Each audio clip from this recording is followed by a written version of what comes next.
नमस्कार साथियों, आप सभी का एक बार फिर से स्वागत है आपके अपने यूट्यूब चैनल पर। हमने जो हरियाणा जीके की प्रीवियस ईयर क्वेश्चनों की यह सीरीज स्टार्ट की थी, जिसमें हम हरियाणा जीके के जितने भी प्रीवियस ईयर क्वेश्चनों के क्वेश्चन पूछे गए थे उन सभी को हमने इन प्रैक्टिस सेटों के माध्यम से कंप्लीट कराने की कोशिश की है। तो इस कोशिश में यह क्लास नंबर 16 रहेगी, जिसमें हम हरियाणा जीके के सभी टॉपिकों को कवर करेंगे और जो आपके आगे आने वाले Haryana group D, group C के मेंस और साथ साथ हरियाणा पुलिस के सभी एग्ज़ामों के लिए इम्पोर्टेंट रहेगी। अगर आप हरियाणा के किसी भी एग्ज़ाम की तैयारी कर रहे हैं तो यह वीडियो आपके लिए इम्पोर्टेंट रहेगी।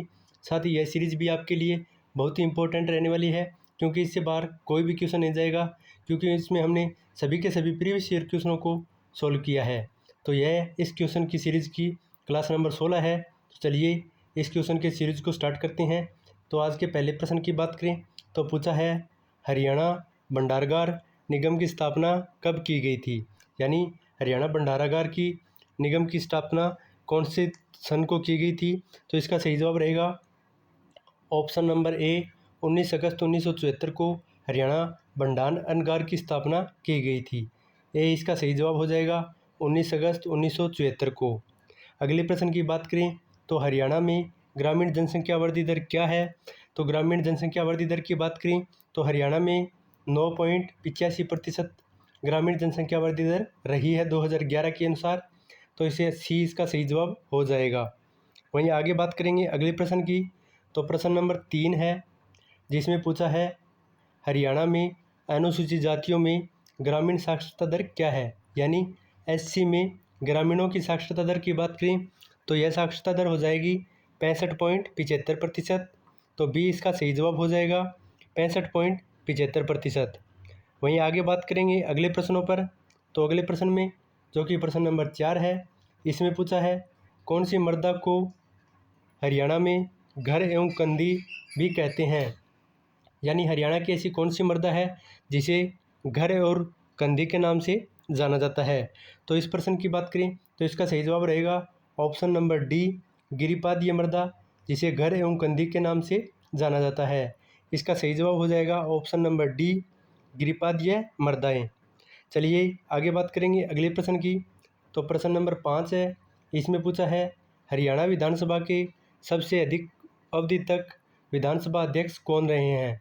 सबसे लंबे समय तक की विधानसभा अध्यक्ष की बात करें तो इसका सही जवाब रहेगा ऑप्शन नंबर बी, हर मोहिंदर सिंह चड्ढा, जो कि हरियाणा के सबसे लंबे समय तक विधानसभा के अध्यक्ष रहे हैं। वहीं सबसे कम समय की बात करें तो इसका सही जवाब रहेगा ऑप्शन ए, यानी राव वीरेंद्र सिंह, जो कि सबसे कम समय तक हरियाणा के विधानसभा के अध्यक्ष रहे हैं। सबसे कम की बात करें तो राव वीरेंद्र सिंह और सबसे अधिक हर मोहिंदर सिंह चड्ढा, जो कि सबसे अधिक समय तक विधानसभा अध्यक्ष रहे हैं। चलिए आगे बात करेंगे अगले प्रश्न की। तो प्रश्न नंबर 6 में, सलार फरुखुद्दीन व हाफिज़ जमाला का मकबरा किस ज़िले में स्थित है? तो सलार फखरुद्दीन व हाफिज़ जमाला की बात करें तो इनका मकबरा हरियाणा के कौन से ज़िले में स्थित है? तो इसका सही जवाब रहेगा ऑप्शन नंबर ए, उनका मकबरा हरियाणा के पानीपत ज़िले में स्थित है। ए इसका सही जवाब हो जाएगा पानीपत। अगले प्रश्न की बात करें तो प्रश्न नंबर 7 है, इसमें पूछा है, राव तुलाराम का जन्म कब हुआ था? राव तुलाराम की बात करें तो इनका जन्म कब हुआ था? तो इनका जन्म 9 दिसंबर 1825 को हुआ था। डी इसका सही जवाब हो जाएगा 9 दिसंबर 1825। आगे बात करेंगे अगले प्रश्न की। तो प्रश्न नंबर 8 है, जिसमें पूछा है, गोकर्ण तालाब कहाँ पर स्थित है? तो गोकर्ण तालाब की बात करें तो ये हरियाणा के कौन से ज़िले में स्थित है? तो इसका सही जवाब रहेगा ऑप्शन नंबर सी, यह हरियाणा के रोहतक ज़िले में स्थित है। सी इसका सही जवाब हो जाएगा रोहतक। वहीं आगे बात करेंगे अगले प्रश्न की। तो पूछा है, पिंजौर मुगल बाग किसने बनवाया था? पिंजौर मुगल बाग की बात करें तो यह हरियाणा में किसके द्वारा बनाया गया था? आपके सामने 4 ऑप्शन है। पहला ऑप्शन है अकबर, ऑप्शन बी है फिदा ए खान, ऑप्शन सी है महमूद गजनवी, ऑप्शन डी है जहांगीर। तो इसके सही जवाब करें तो इसका सही जवाब रहेगा ऑप्शन नंबर बी, फिदा ए खान के द्वारा पिंजौर मुगल बाग की स्थापना की गई थी। बी इसका सही जवाब रहेगा। आगे बात करेंगे प्रश्न नंबर 10 की। तो प्रश्न नंबर 10 में पूछा है कपिल यज्ञ किस जिले में हुआ था। कपिल यज्ञ की बात करें तो ये हरियाणा के कौन से ज़िले में हुआ था, तो इसका सही जवाब रहेगा ऑप्शन नंबर सी, जो कि सबसे पहले जींद जिले में हुआ था। पहले यज्ञ भी कपिल यज्ञ था जो कि सबसे पहले हुआ था और यह हरियाणा के जींद जिले में हुआ था। सी इसका सही जवाब हो जाएगा। आगे बात करेंगे अगले प्रश्न की, तो प्रश्न नंबर 11 है ऐतिहासिक स्थल कर्ण का टीला जो कि कुरुक्षेत्र में स्थित है, उसका उत्खनन कब व कौन से वर्ष में हुआ था। तो कर्ण टीले की बात करें तो इसका उत्खनन 1970 और 1976 के बीच हुआ था। बी इसका सही जवाब हो जाएगा 1970 और 1976 के बीच। बी इसका राइट आंसर रहेगा। आगे बात करेंगे अगले प्रश्न की, तो प्रश्न नंबर 12 में पूछा है किस अभिलेख से ज्ञात होता है कि यहाँ पर पशुपति संप्रदाय भी था। यानी ऐसा कौन सा अभिलेख है जिससे पशुपति संप्रदाय होने की प्राप्ति होती है। तो पशुपति संप्रदाय होने की विशेषता कौन से अभिलेख से पता चलती है, तो इसका सही जवाब रहेगा ऑप्शन नंबर ए, सिरसा जिले के अभिलेख से यह पता चलता है कि हरियाणा में पशुपति संप्रदाय भी अस्तित्व में था। ए इसका सही जवाब हो जाएगा। आगे बात करेंगे तो प्रश्न नंबर 13 है इंजीनियरिंग उद्योग हरियाणा के किस नगर का प्रमुख उद्योग है। इंजीनियरिंग उद्योग की बात करें तो हरियाणा के कौन से नगर में स्थित है, तो इसका सही जवाब रहेगा ऑप्शन नंबर डी, हरियाणा के फरीदाबाद को इंजीनियरिंग उद्योग के लिए भी जाना जाता है। डी इसका सही जवाब हो जाएगा फरीदाबाद। आगे बात करेंगे अगले प्रश्नों पर, तो प्रश्न नंबर 14 की बात करें तो इसमें पूछा है रोहतक और पानीपत को कौन सा राजमार्ग जोड़ता है। तो रोहतक पानीपत की बात करें तो इसको जोड़ने वाले राजमार्ग है ऑप्शन नंबर सी, यानी NH 71A जो कि रोहतक और पानीपत को जोड़ता है। सी इसका सही जवाब हो जाएगा NH 71A। आगे बात करेंगे अगले प्रश्न की, तो प्रश्न नंबर 15 है सिरसा स्थित चौधरी देवीलाल विश्वविद्यालय की स्थापना कब हुई थी।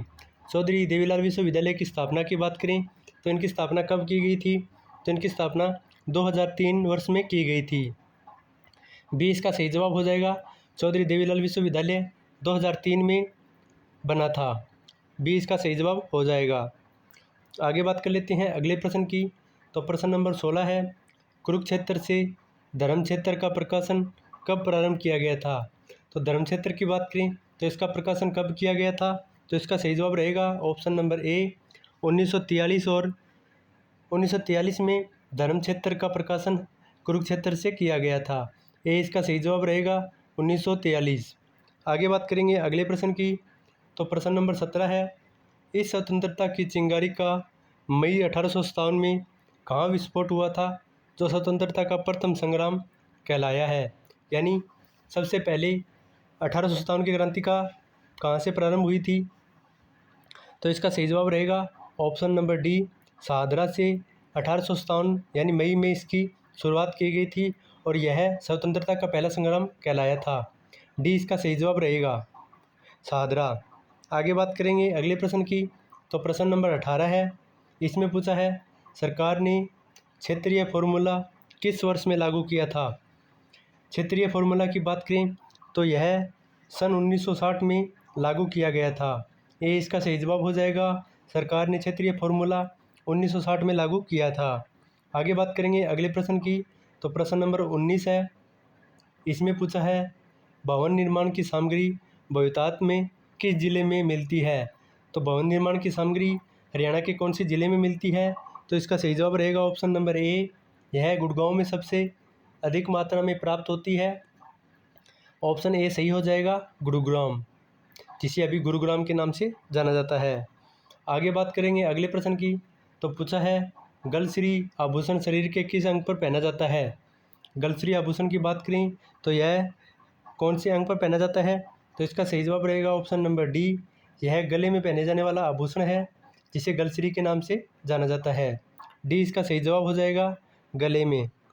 आगे बात करेंगे अगले प्रश्न की, तो प्रश्न नंबर 21 में पूछा है सूती कपड़े का यह वस्त्र कमीज या चद्दर जम्फर के नीचे पहनना जाना है तो इसे क्या कहते हैं। यानी सूती कपड़े का यह वस्त्र जो कि कमीज या जम्फर के नीचे पहना जाता है इसको किस नाम से जाना जाता है, तो इसका सही जवाब रहेगा ऑप्शन नंबर सी, इसे आंगी के नाम से जाना जाता है। सी इसका सही जवाब रहेगा, ऑप्शन नंबर सी आंगी। आगे बात कर लेते हैं अगले प्रश्न की। तो प्रश्न नंबर 22 है। इसमें पूछा है हटकेश्वर मेला कहाँ आयोजित किया जाता है।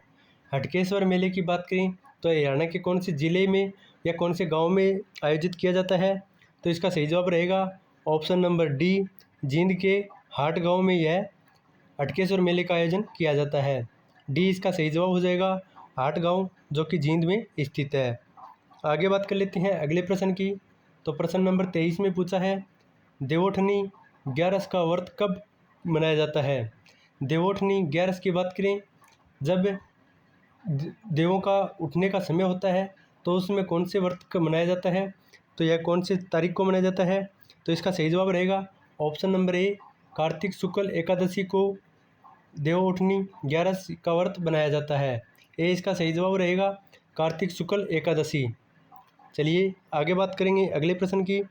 तो प्रश्न नंबर 24 है। इसमें पूछा है समता पंथ के मेले का आयोजन कब किया जाता है। समता पंथ के मेले की बात करें तो इसका आयोजन कब किया जाता है। तो इसका सही जवाब रहेगा ऑप्शन नंबर बी, 4 फरवरी को समता पंथ के मेले का आयोजन किया जाता है। बी इसका सही जवाब रहेगा, 4 फरवरी। चलिए आगे बात करेंगे अगले प्रश्न की। तो प्रश्न नंबर 25 है। इसमें पूछा है किंगफिशर पर्यटन स्थल की शुरुआत कब व कहाँ की गई थी। किंगफिशर पर्यटन स्थल की बात करें तो इसकी शुरुआत हरियाणा में 1986 में अम्बाला से की गई थी। सी इसका सही जवाब रहेगा, किंगफिशर पर्यटन जो कि 1986 में अम्बाला में शुरू किया गया था। आगे बात करेंगे प्रश्न नंबर 26 की। इसमें पूछा है 2012 से 2015 के बीच अंतर्राष्ट्रीय प्रतियोगिताओं में पदक प्राप्त करने की खिलाड़ियों की संख्या कितनी थी। यानी 2012 से 2015 के बीच अंतर्राष्ट्रीय प्रतियोगिताओं में पदक प्राप्त करने वाले खिलाड़ियों की संख्या कितनी थी। तो इसका सही जवाब रहेगा ऑप्शन नंबर डी, कुल 16 खिलाड़ियों ने 2012 से लेकर 2015 तक अंतर्राष्ट्रीय प्रतियोगिताओं में पदक जीते थे। ऑप्शन डी इसका सही जवाब हो जाएगा, 16 खिलाड़ियों ने। वहीं आगे बात करेंगे अगले प्रश्न में। तो पूछा है हरियाणा ने अब तक कितने महावीर चक्र प्राप्त किए हैं। तो महावीर चक्र की बात करें हरियाणा में अब तक कितने प्राप्त किए हैं। तो इसका सही जवाब रहेगा ऑप्शन नंबर ए, 21 महावीर चक्र प्राप्त कर चुके हैं। वहीं परमवीर चक्र की बात करें तो अभी तक एक परमवीर चक्र हरियाणा को प्राप्त हुआ है। चलिए आगे बात करेंगे अगले प्रश्न की। तो प्रश्न नंबर 28 रहने वाला है।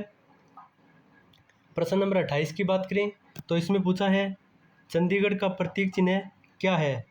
तो चंडीगढ़ के प्रतीक चिन्ह की बात करें तो इसका प्रतीक चिन्ह हो जाएगा ऑप्शन नंबर डी, खुला हाथ, जो कि चंडीगढ़ का प्रतीक चिन्ह माना जाता है।